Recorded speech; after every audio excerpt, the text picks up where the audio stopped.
Setelah orang berkerudung itu tidak tampak lagi, berkatalah orang asing itu kepada Gajah Soro dan Maisa Jenar, "Guru kalian ternyata kurang hati-hati. Untunglah aku melihat harimau itu sedang kalian tidur nyenyak sekali, sehingga aku terpaksa membangunkan kalian dengan batu. Seharusnya guru kalian tidak melepaskan kalian tanpa pengawasannya." Gajah Soro dan Maisa Jenar kemudian dengan membungkuk hormat mengucapkan terima kasih yang sebesar-besarnya. Dan dengan agak berdebar-debar, Gajah Soro mencoba bertanya, "Bolehkah aku mengetahui siapakah tuan ini?" Orang itu tersenyum. "Tidakkah gurumu pernah bercerita tentang aku?" jawabnya kemudian. Gajah Soro mengernyitkan alisnya sambil mengingat-ingat cerita gurunya tentang sahabat-sahabatnya. Maisa Jenar juga mencoba untuk menebak-nebak siapakah kiranya yang berdiri di hadapannya itu. Tiba-tiba mereka hampir bersamaan teringat kepada cerita guru masing-masing.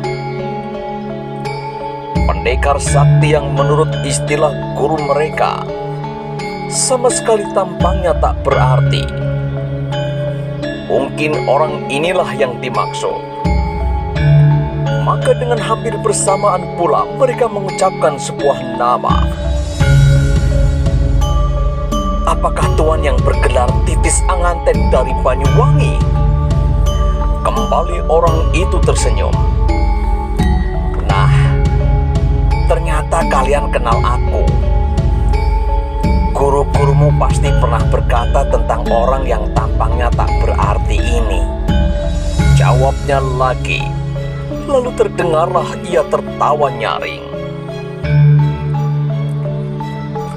"Aku dengar Kakang Pengging Sepuh telah wafat," katanya tiba-tiba kepada Maisa Jenar. Maisa Jenar tertegun.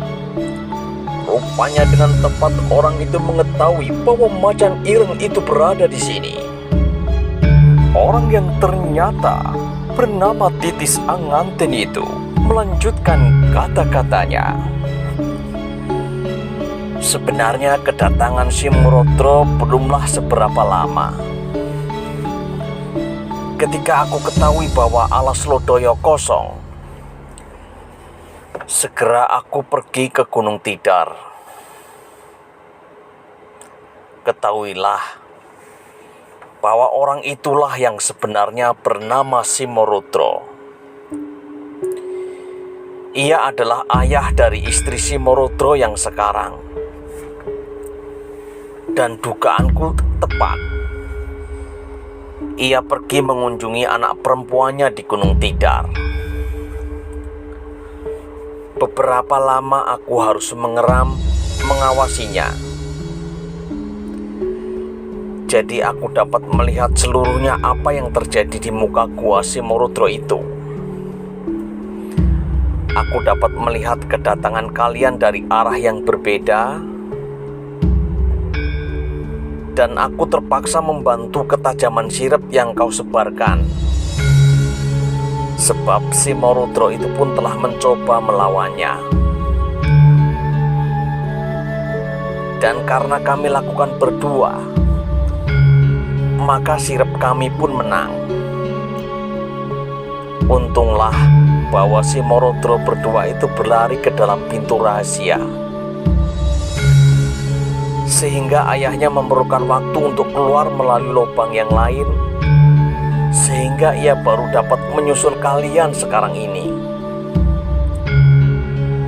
Dan agaknya karena kedatangannya itu ingin dirahasiakan, dan karena kepercayaannya kepada anaknya, ia tidak merasa perlu untuk membantu. Lanjut Titis Anganten. persoalannya menjadi jelas bagi Maisa Jenar dan Gajah Soro. Ternyata ketika mereka tertidur nyenyak, mereka telah dibangunkan oleh Titis Anganten. Itulah sebabnya mereka merasa seperti dilempar dengan batu. Dan apa yang mereka hasilkan sekarang, sebagian adalah jasa karena orang itu pula. Karena itu, sekali lagi mereka mengucapkan terima kasih yang tak terhingga. Tetapi sampai sekarang aku masih belum mengenal nama-nama kalian. Siapakah namamu, anak muda? Tanya Titis Anganten kepada Maisa Jenar. Namaku Maisa Jenar, Paman. Sebagai seorang prajurit, aku biasa disebut Ronggotoh Joyo, jawab Maisa Jenar. Titis Anganten mengangguk-angguk. Sudah lama sekali aku tak bertemu dengan Kakang Pengging Sepuh, sehingga aku belum mengenal nama murid-muridnya. Sedang apa yang kau lakukan terhadap lawan-lawanmu dengan Sosro Birowo yang terkenal itu? Kau benar-benar mengingatkan aku kepada gurumu.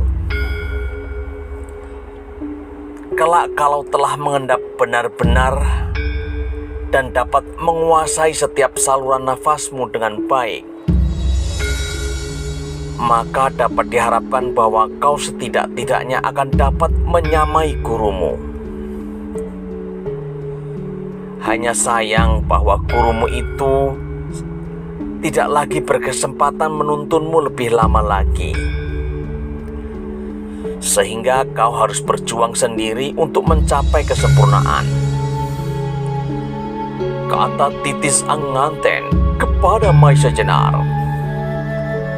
Kemudian Titis Anganten bertanya kepada Gajah Soro. Ilmumu lebur saketi ternyata sedikit masak daripada Maisa Jenar.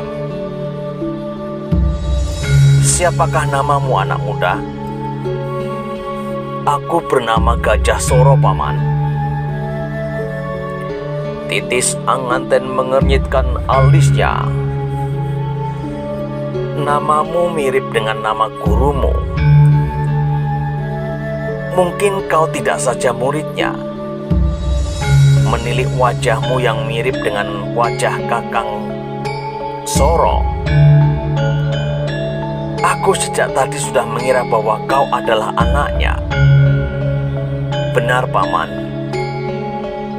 Aku adalah anak yang sulung, jawab Gajah Soro. Kembali Titis Anganten mengangguk-anggukkan kepalanya. Mungkin karena gurumu yang sekaligus ayahmu masih selalu dapat mendampingimu itulah, maka ilmumu agak lebih masak sedikit daripada Maisa Jenar. Tetapi bagaimanapun aku telah dapat menyaksikan suatu pertunjukan yang luar biasa. Sosro Birowo beradu dengan lebur saketi, dua macam ilmu yang tak ada bandingnya. Lanjut Titis Anganten kemudian. Dengar pujian itu, Maisa Jenar dan Gajah Soro agak canggung pula. Nah, sekarang sarungkan pusaka-pusaka itu, kata Titis Anganten lebih lanjut. Kata-kata itu telah menyadarkan Gajah Soro dan Maisa Jenar bahwa sejak tadi kedua pusaka keramat itu masih saja digenggamnya erat-erat. Karena itu maka setelah diungkupkan di atas kepala masing-masing, keris itu kemudian disarungkan kembali. Lalu Titis Anganten melanjutkan kata-katanya. Sekarang untuk sementara kalian akan aman. Macan ireng itu pasti tidak akan mengganggumu lagi.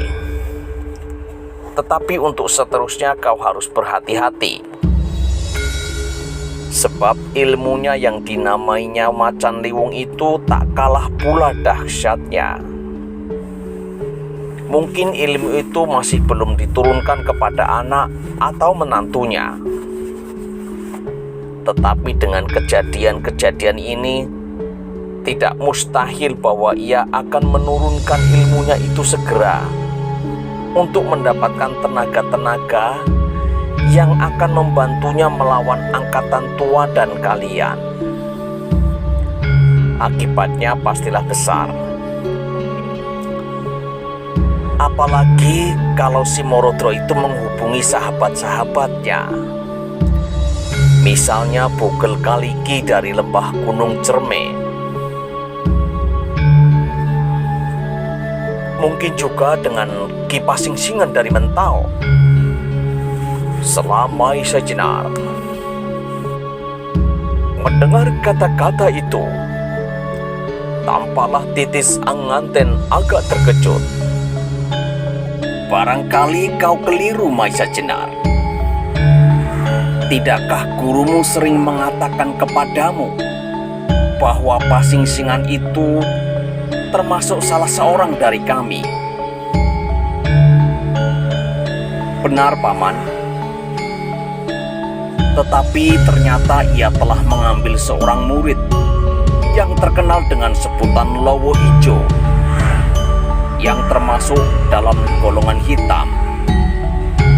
Maisa Jenar pun menjelaskan.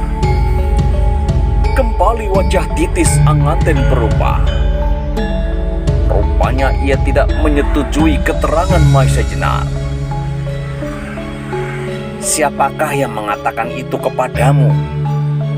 Tanyanya lebih lanjut. Aku pernah melukai Lowo Ijo itu dengan Sosro Birowo, jawab Maisa Jenar. Hal itu terpaksa aku lakukan karena Lowo Ijo mempergunakan cincin bermata akik yang merah menyala dan beracun.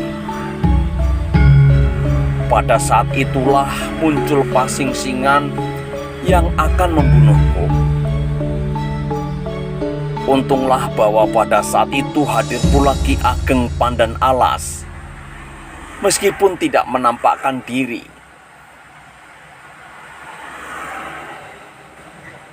Pandan Alas, potong Titis Anganten, dan tiba-tiba wajahnya menjadi terang oleh suatu kesan yang lucu terhadap Pandan Alas. Iya, Paman. Ki Ageng Pandan Alas telah memberikan tanda-tanda kehadirannya dengan sebuah tembang dandang gulo. Sambung Maisa Jenar.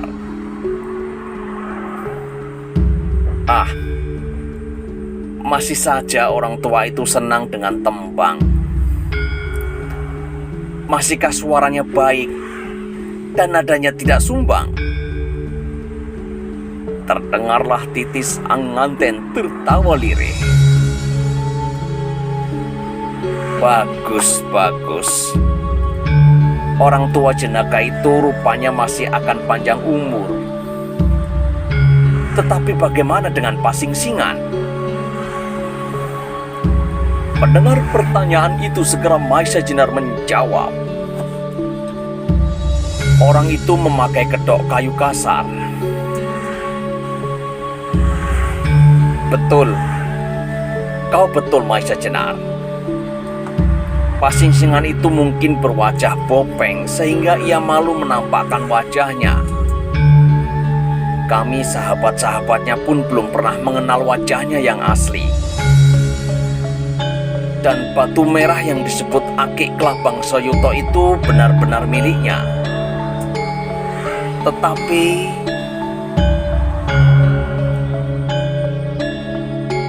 aneh kalau ia termasuk aliran hitam.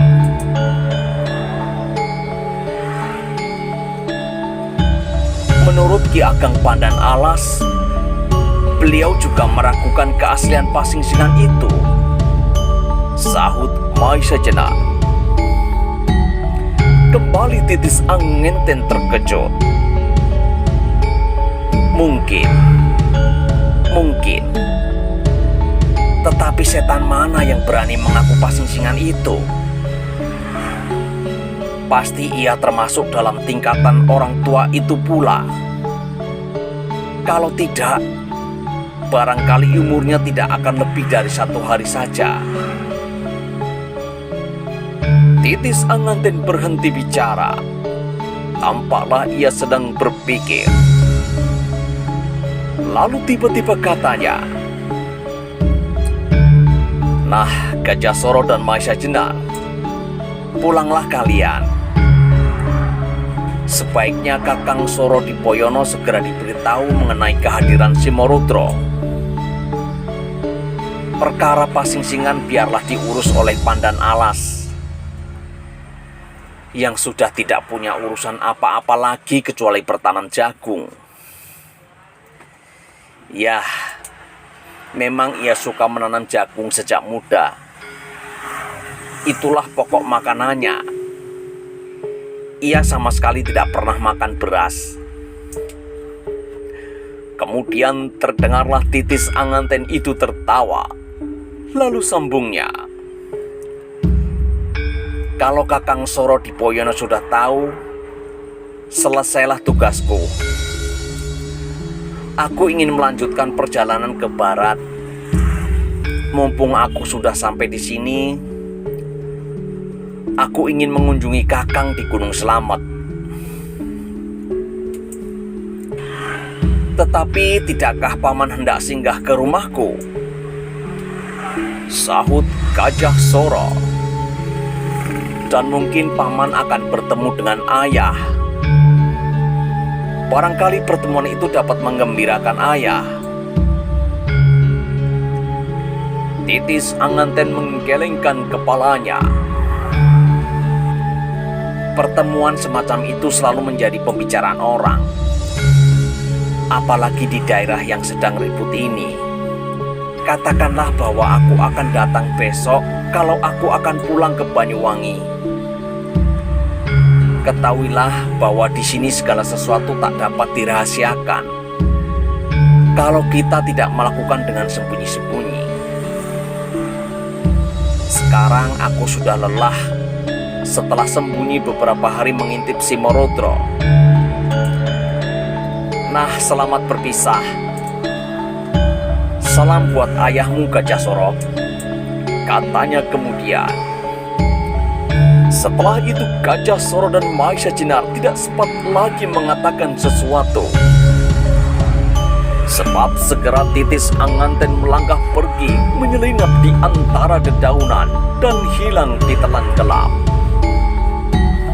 Tinggallah kini Gajah Soro dan Maisa Jenar yang segera teringat kepada pekerjaannya. Karena itu mereka segera pun melanjutkan perjalanan. Makin cepat mereka sampai ke Banyu Biru, makin amanlah keris yang dipertaruhkannya itu. Sampai di Sarapadan, segera mereka memotong jalan ke Bergota. Mereka berjalan dengan cepat tanpa henti, sebab bagaimanapun kemungkinan Simorodro akan menyusul mereka masih tetap ada. Meskipun Titis Anganten telah mengatakan bahwa untuk sementara mereka dapat merasa aman. Demikianlah mereka berjalan tanpa berhenti. Sehingga pada hari berikutnya, ketika matahari sudah condong ke barat, mereka dengan selamat sampai ke Banyu Biru. Beberapa orang yang sedang bekerja di sawah segera berhenti memandang ke arah Gajah Soro dan Maisa Jenar. Bahkan beberapa orang datang berlari-lari menyambut kepala daerah perdikan mereka. Segera jalan-jalan yang akan dilewati menjadi ramai.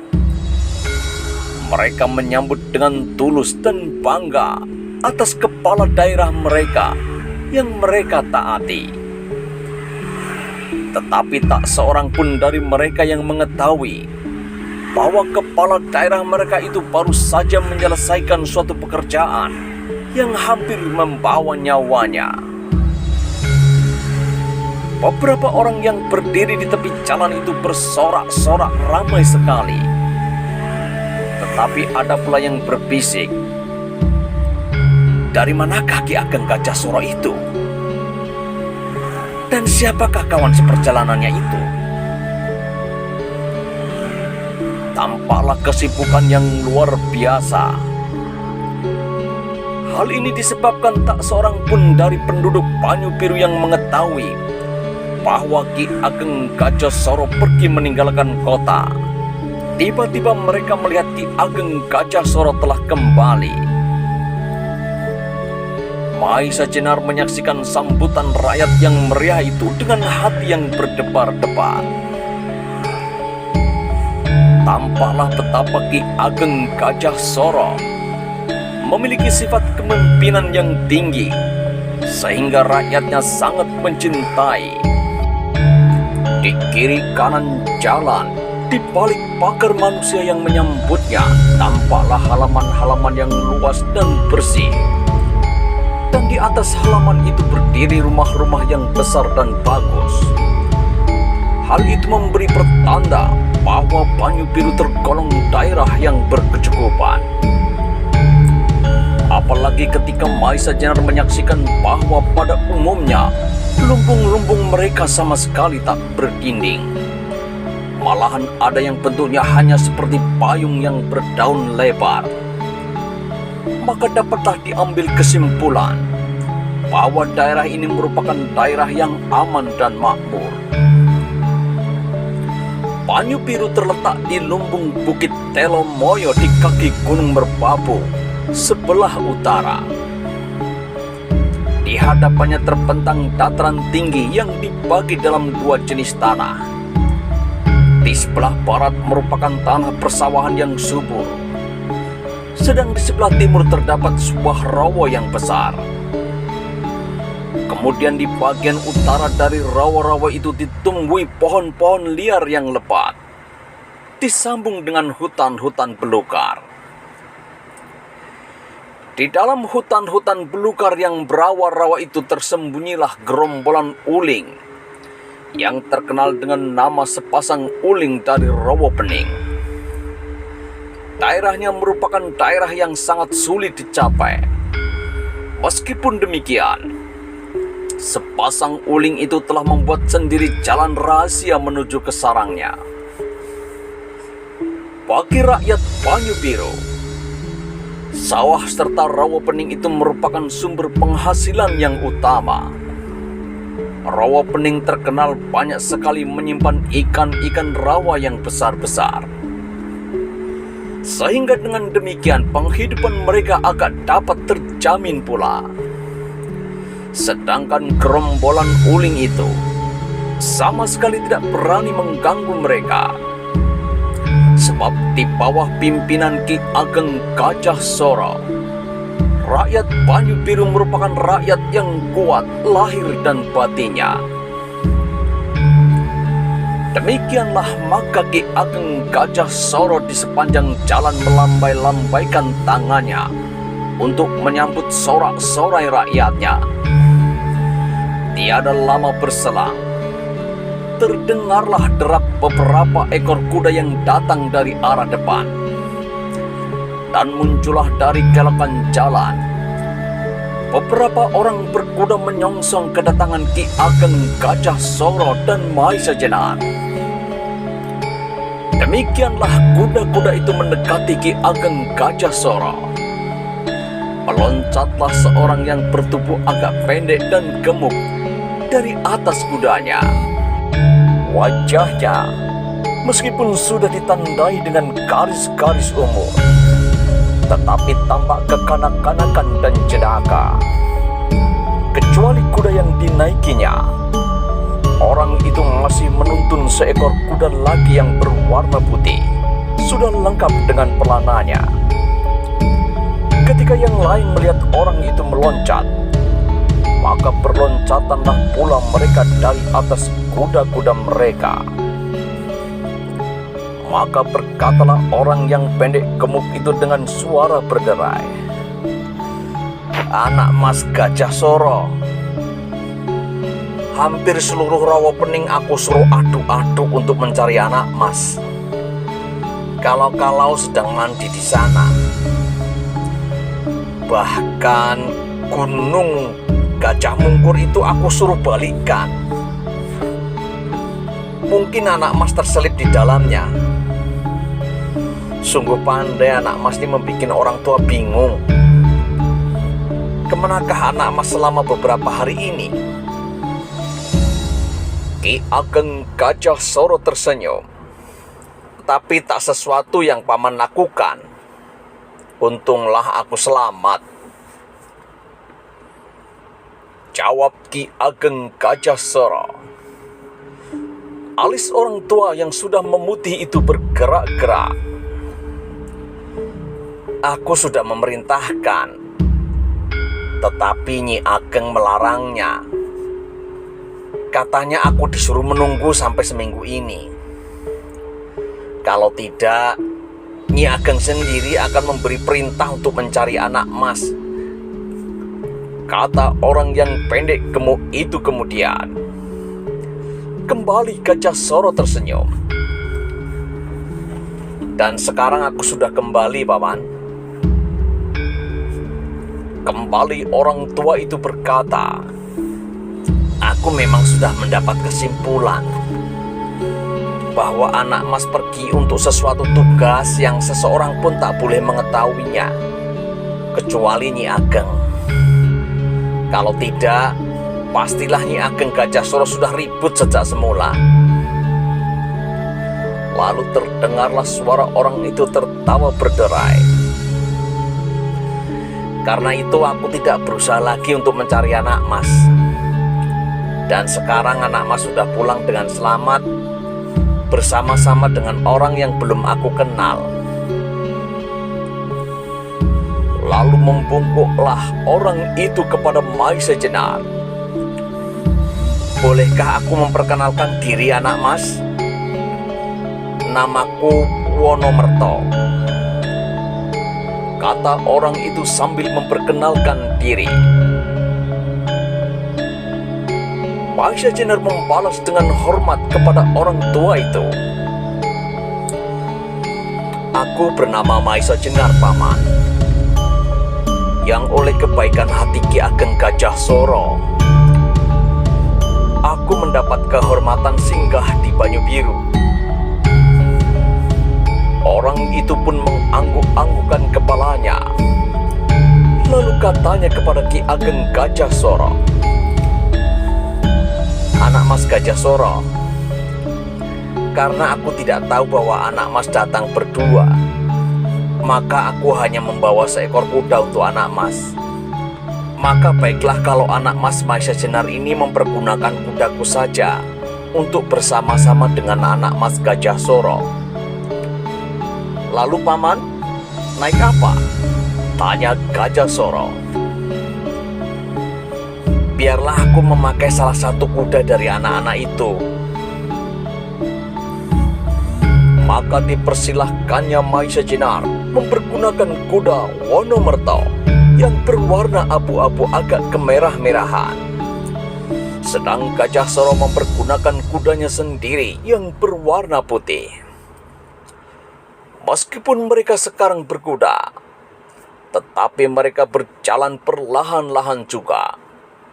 Sebab masih saja orang-orang menyambut mereka di kiri kanan jalan. Setelah beberapa lama mereka berjalan di antara rakyat Banyu Biru, sampailah iring-iringan berkuda itu ke sebuah lapangan luas, yang di tengah-tengahnya tumbuh sepasang pohon beringin. Lewat tengah-tengah lapangan yang tak lain adalah alun-alun Banyu Biru. Mereka menuju ke sebuah rumah besar yang berpendopo luas dan bertiang ukir-ukiran. itulah tempat kediaman Ki Ageng Gajah Soro. Di muka pendopo itu telah banyak orang berjajar menanti.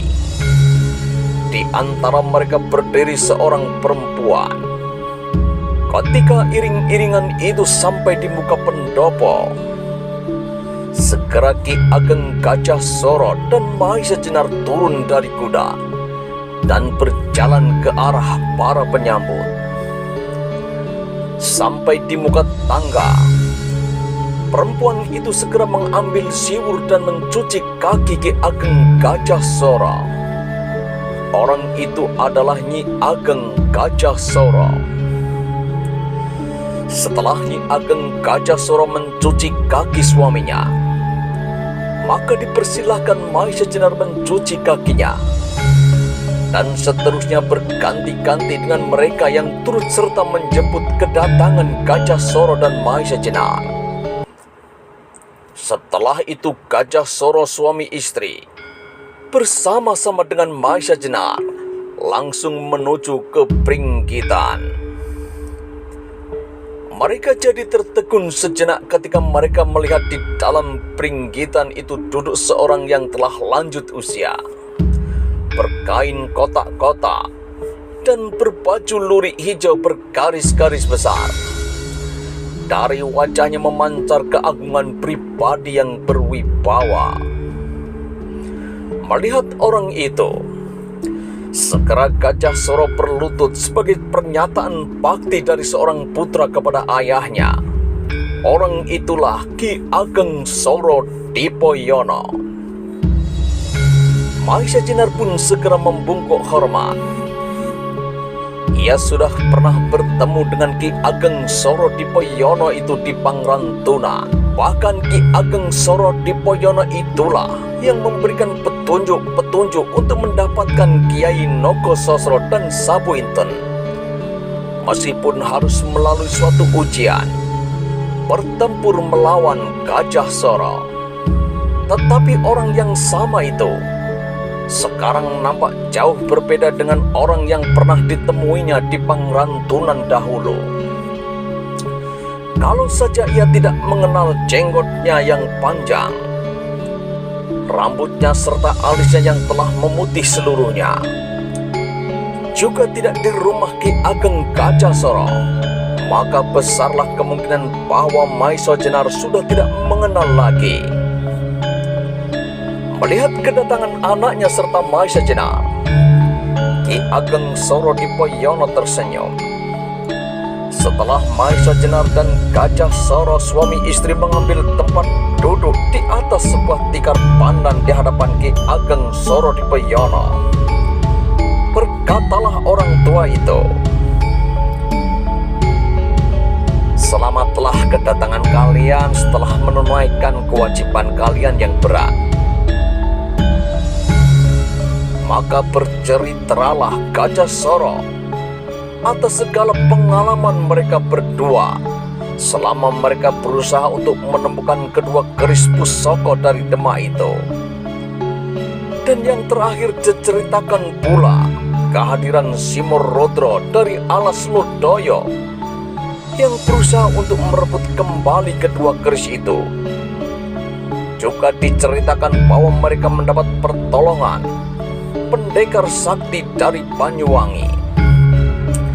Mendengar cerita Gajah Soro itu, Ki Ageng Soro Dipoyono mengernyitkan alisnya yang sudah putih itu. Tampaklah bahwa orang tua itu sedang sibuk berpikir. "Kau memang sedang beruntung, Gajah Soro, bahwa Titis Anganten sempat membebaskan engkau dari tangan Simorodro. Kalau saja pendekar Banyuwangi itu tidak menyaksikan pertemuanmu dengan Simorodro, kau berdua meskipun mempergunakan Kiai Nogososro dan Sabuinten, maka tidak ada kemungkinan kau berdua akan dapat membebaskan diri daripadanya. Kalau hal itu terjadi, maka kesalahan yang terbesar adalah terletak di pundakku. aku terlalu sibuk menyisihkan diri, dan yang terakhir terlalu sibuk dengan urusan-urusan kecil di Pangrantunan, sehingga aku tidak tahu atas kedatangan harimau hitam itu. Dan yang pasti Pandan Alas pun masih belum tahu akan hal itu. Sebab kalau ia tahu maka setidak-tidaknya ia akan mencegah Mahesa Jenar untuk mendekati Gunung Tidar. Ujar Ki Ageng Sorodipoyono. Kemudian kembali Ki Ageng Sorodipoyono itu merenung. Mungkin ia sedang memecahkan cara untuk mengusir Simorudro itu dari Gunung Tidar. Tetapi Simorudro bukanlah seorang yang dapat diremehkan. Ia mempunyai kesaktian yang setingkat dengan Ki Ageng Sorodipoyono, Ki Ageng Pandan Alas, Pasingsingan dan sebagainya. Tetapi bagaimanapun, dengan diketahuinya bahwa Simorudro ada di Bukit Tidar, merupakan suatu hal yang sangat menguntungkan. Sebab dengan demikian dapatlah diadakan persiapan-persiapan seperlunya untuk menghindari kemungkinan-kemungkinan yang tidak diharapkan. Bagaimanakah kisah selanjutnya? Temukan jawabannya di episode selanjutnya. Jangan lupa untuk like, komen, dan subscribe. Sampai jumpa di episode selanjutnya.